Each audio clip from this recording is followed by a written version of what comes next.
कहीं ई नहीं के उनकरा बुझात ना कि 5-6 दिन ओकर टाइम में बा भेदलन कि जो बरसीन काट लिया। अरे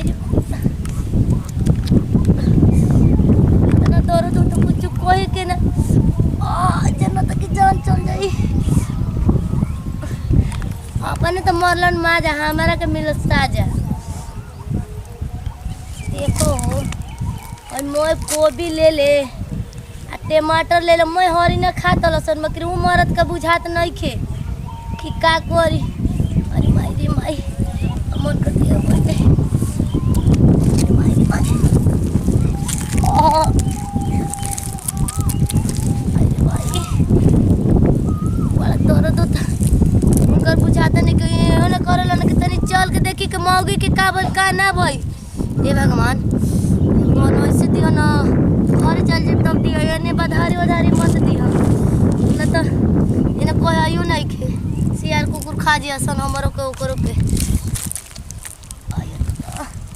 अब जाई तो जाई कैसे उठी कैसे कैसे ओए माय डरो तो बहुत जोर के दर्द बा। कोई तो लौकत तो नहीं कि कोई के हम बोलाइबो करी। अरे दादा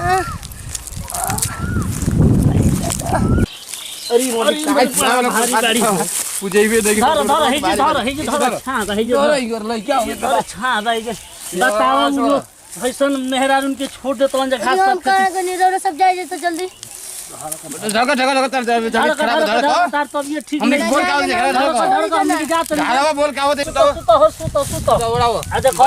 ई मेहरारू के बड़ा तकलीफ में बहुत तकलीफ में भी हमर देही पर डाल दो फुटपाती के बुझाते नहीं के का खिले वालन हम देखत नहीं होनी कोई बा मेहरारू के वालों को तो जात ना तू फुटपाती वाला को दे तो तनी है क्या होके वाला रुक जा तनी जा कह दियो जा अरे हम देखो